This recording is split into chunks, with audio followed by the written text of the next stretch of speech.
Sejam bem-vindos ao programa Estudo na Palavra, uma explanação de estudos bíblicos tendo como foco a cruz de Cristo.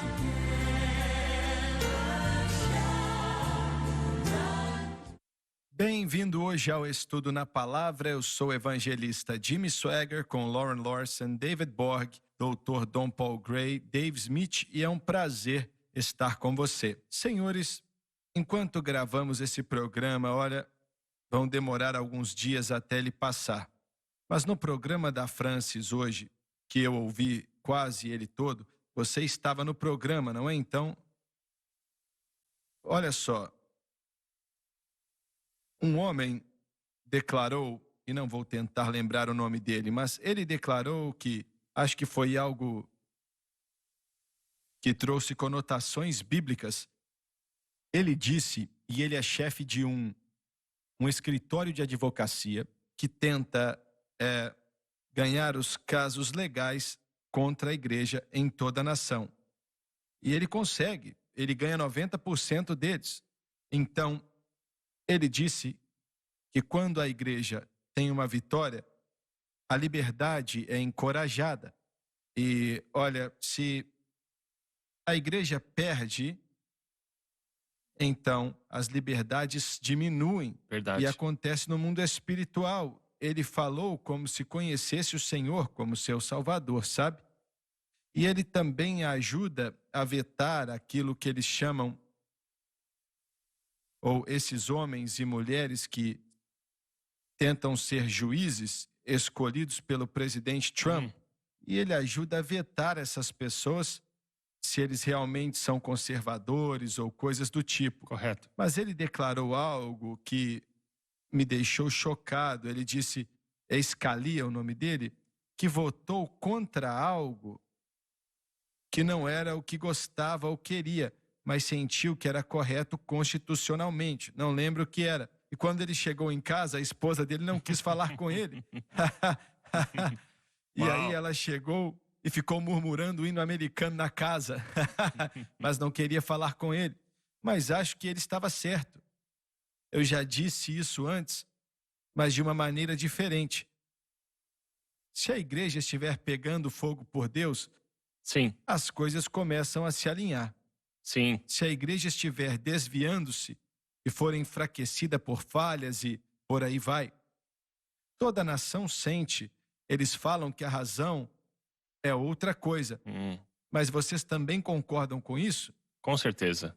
E é por isso que é importante que nós, a igreja, sejamos o sal e a luz que devemos ser, porque isso afeta todos os aspectos da sociedade. É verdade, isso mesmo. Tem a ver com todo aspecto da sociedade mesmo.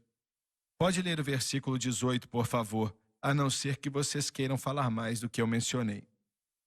Porém, os santos do Altíssimo tomarão o reino e possuirão o reino para sempre e sempre e sempre. Os santos nessa passagem se refere a Israel, que vai ser restaurada e se tornar a nação principal no mundo sob Cristo.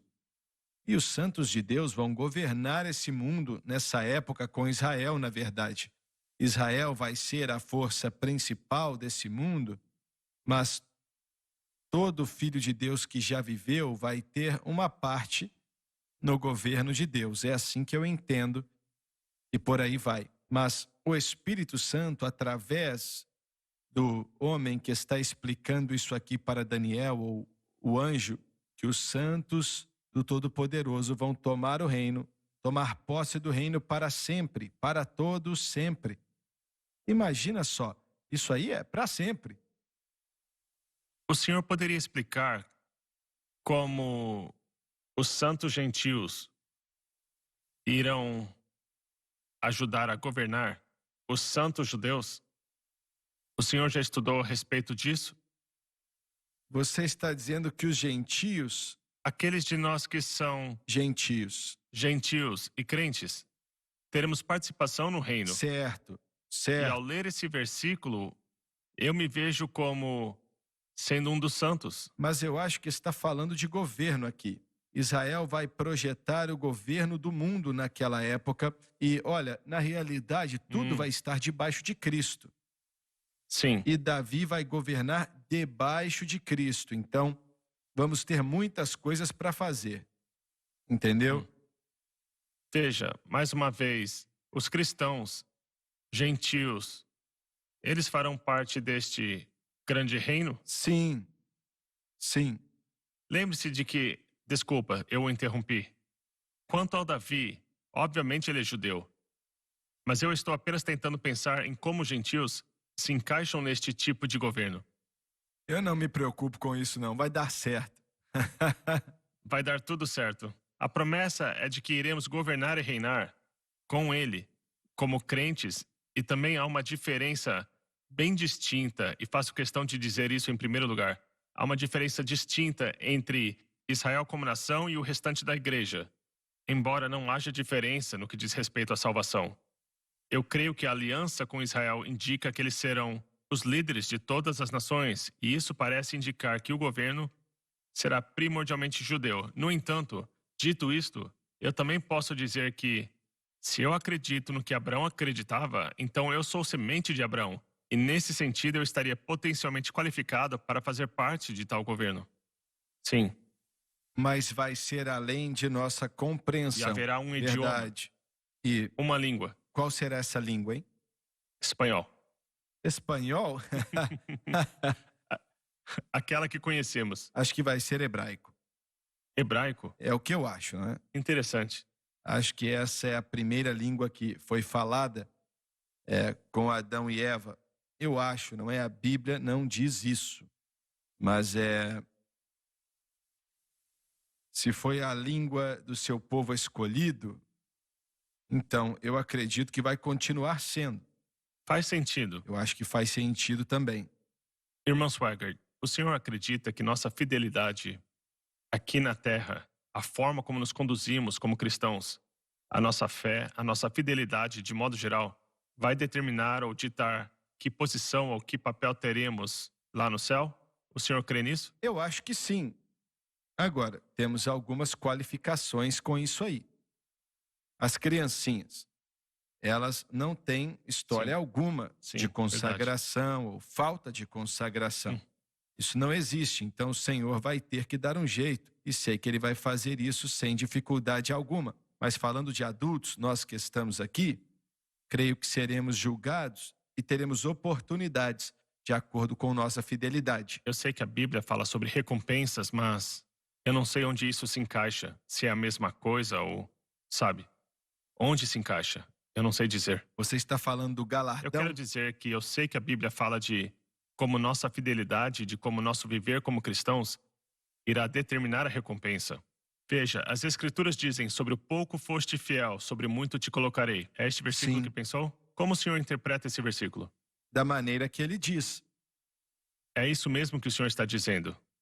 Realmente que, de acordo com a nossa fidelidade, nós de fato receberemos responsabilidades. Servo bom e fiel. Ele não disse servo bom e cheio de sucesso, Sim, mas sim servo bom e fiel. Fiel fazendo o que Ele nos chamou para fazer, exato. na melhor de nossa habilidade. Esse ministério aqui é a minha responsabilidade. O Senhor é quem gerencia, pelo poder do Espírito Santo. Mas eu tenho que me certificar que ele funcione como Deus quer que ele funcione.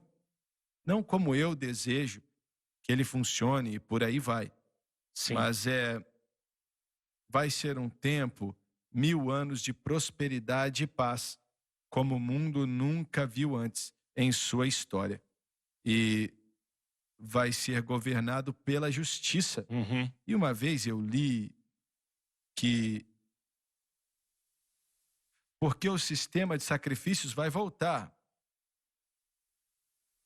E eles vão oferecer cordeiros, oferta pelo pecado, pela transgressão, ofertas totalmente queimadas.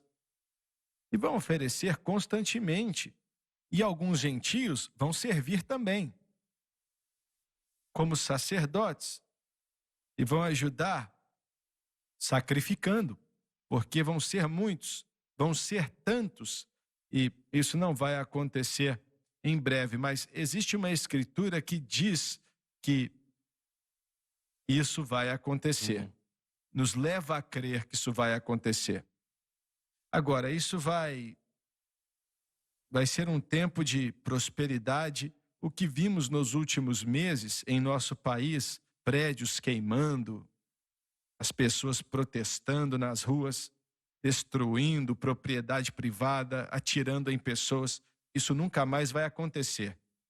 Vai ser algo do passado. E Glória a pronto. Deus. Glória a Deus mesmo. Amém. Ou nada desse tipo.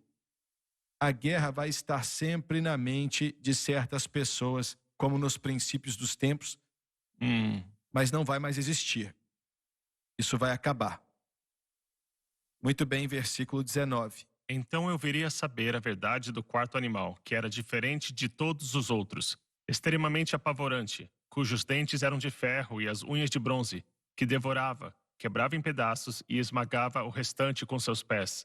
A quarta besta, como dito aqui, é um símbolo do antigo Império Romano, o quarto de 4 reinos em sucessão. Só é mencionado por nome no Novo Testamento, e suas unhas de bronze adiciona algo que não nos foi dado na descrição do versículo 7 e 8, e simboliza o elemento do Império Grego da imagem no capítulo 2, versículos 39 e 45.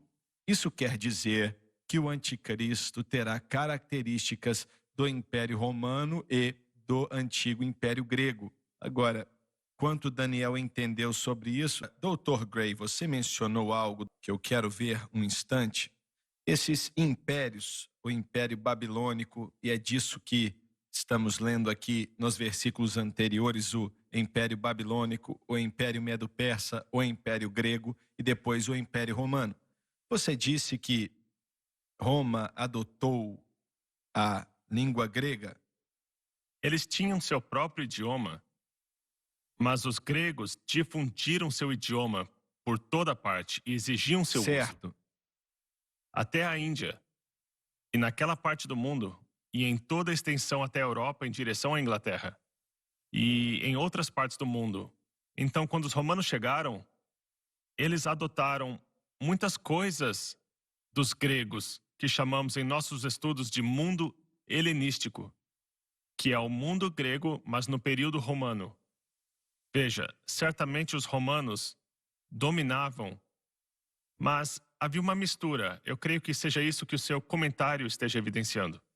Certo, os romanos adotaram certas características dos gregos, pela razão de que Alexandre o Grande provavelmente foi o homem com mais táticas militares que já existiram. E ele era ajudado por um anjo caído que ele não podia ver e que ele não sabia. Se você contasse para ele a razão pela qual você tem tanto sucesso em suas guerras, vencendo essas batalhas, o que vocês estão conquistando até metade do mundo conhecido na época, não é porque você é muito inteligente. Ele não ia acreditar. Ele achava que era a inteligência dele, sem saber que era um anjo caído que estava auxiliando ele. Mas Roma adotou muitas de suas táticas porque ele teve muito sucesso naquilo que ele fez. Lembro de ver um documentário há um tempo atrás na televisão sobre o Império Grego. E eles focaram muito na batalha dele entre os medos e persas.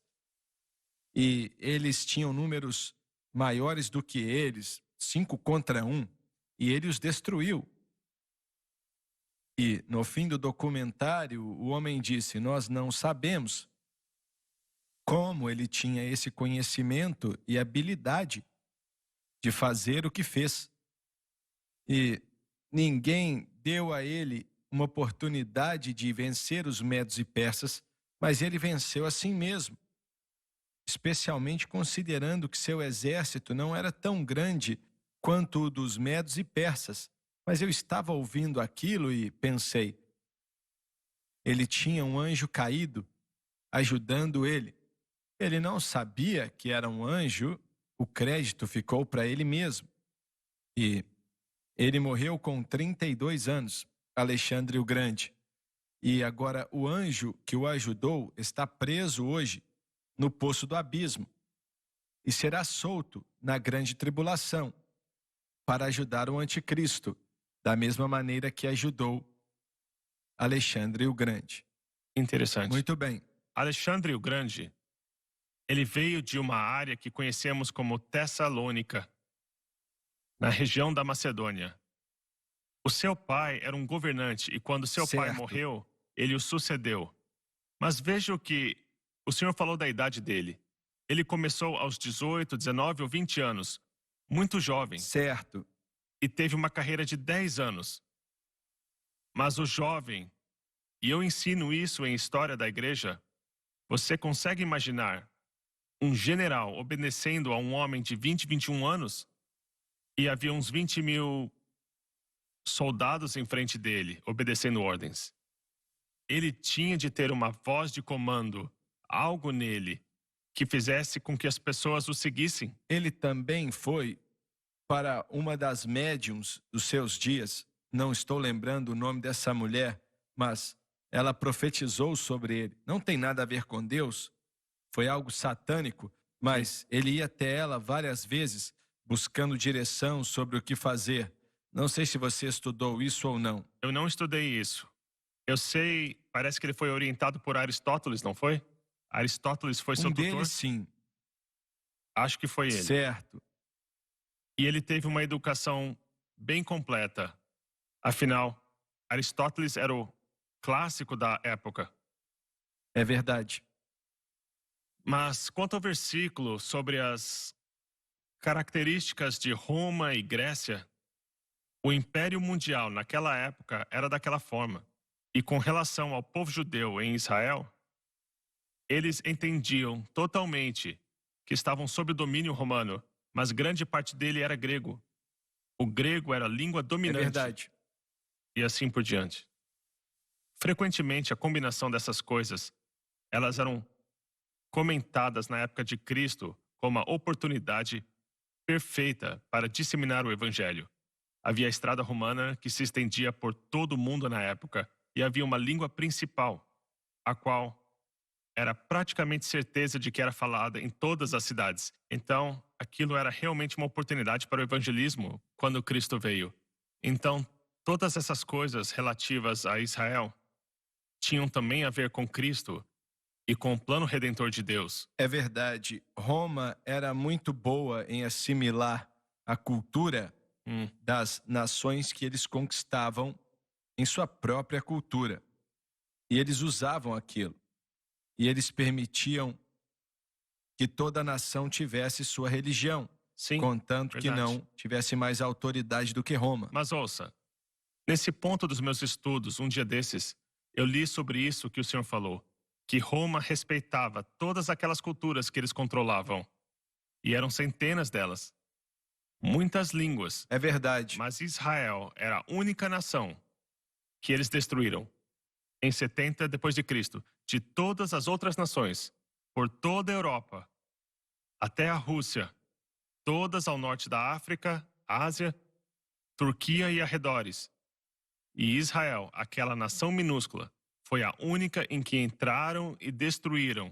E como sabemos, eles fizeram isso porque Israel e os judeus não colaboravam com eles. Eles disseram que foi difícil governar Israel ou Judá. Eles tinham Verdade. dificuldades em governar aquilo mais do que qualquer outra nação. E aquilo foi uma situação que eles não podiam entender.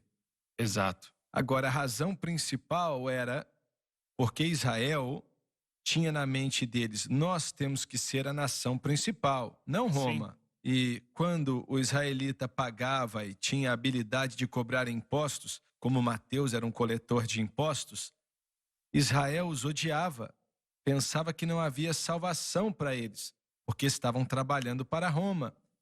De certa maneira, estavam trabalhando para Roma, mas também estavam trabalhando para si mesmos, porque a maioria dos coletores de impostos eram ricos. Mas Israel não os aceitava. Se você se entregasse para Roma, já era o seu fim. Isso porque eles acreditavam que eles mereciam a posição de governar o mundo. E haviam passagens bíblicas para suportar isso, mas não para aquela época. Eles não podiam se esquecer de Salomão e não se esqueciam de Davi. Verdade, verdade. Por isso não aceitaram a Cristo. Ele tinha uma sabedoria maior do que Salomão, mas, na verdade, ele não era parte da sua aristocracia. E ele não era parte da escola deles. Ele não pediu permissão para eles para fazer nada. Eles ficaram irados, odiavam aquilo. Eles odiavam ele, porque ele não era parte da elite. Então, não importava que ele estava fazendo milagre atrás de milagre, atrás de milagre. E Agostinho disse que ele ressuscitou muitas outras pessoas dentre os mortos, além dos 2 ou 3 que vemos na palavra de Deus. Mas mesmo assim, eles não queriam aceitá-lo. E também não gostavam de Roma. Não. Eles queriam um líder militar. Exatamente. Eles queriam alguém como Davi com a sabedoria de Salomão. E olha, na realidade, ele veio para destruir o pecado. Sim. Redimir verdade. a humanidade. Eles não estavam nem aí. Não pensavam que precisavam de redenção. E esse era o problema deles. Muito bem, Lauren. Versículo 20. E dos 10 chifres que estavam em sua cabeça, e do outro que surgiu, e perante o qual 3 caíram, e daquele chifre que tinha olhos, e uma boca que falava coisas muito grandes, cujo aspecto era mais robusto do que os dos seus O companheiros. outro que apareceu é o mesmo do pequeno chifre no versículo 8, que é o anticristo, que vai estar no mundo pouco depois do arrebatamento da igreja. Então agora ele sai desses grandes impérios e vai até o anticristo. E eu, pessoalmente, não acho que Daniel entendia muito sobre o que estava falando. E nós tivemos 2000 anos que se passaram e temos um pouco de entendimento. E acho que o Lauren falou há um tempo atrás, quando Daniel, no último capítulo de seu livro, quando falou que nos últimos dias o conhecimento multiplicaria, eles iriam de um lado para o outro, mas eu acho que isso tem a ver não só com coisas técnicas, mas o conhecimento da palavra de Deus vai aumentar nos últimos Sim. dias. Sim, o texto confirma isso. Na verdade, provavelmente seja o conhecimento principal que fala disso no texto. Porque é a nossa necessidade de saber das coisas que Deus está fazendo conforme o tempo passa. Eu tenho livros, e vocês também, que foram escritos há 100 anos atrás e eles não sabiam nada de profecia. Não muito. Não sabiam de nada, sabe? 1 ou 2 deles sabia e mais nada, sabe? Exatamente. O No nosso máximo. tempo acabou. Obrigado por nos assistir hoje. Não perca o próximo programa.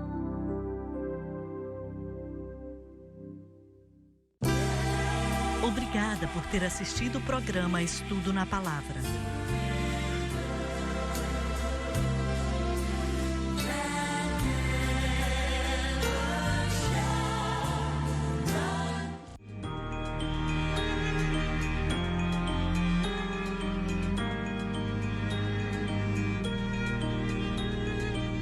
Obrigada pelo apoio à rede Som Life de televisão.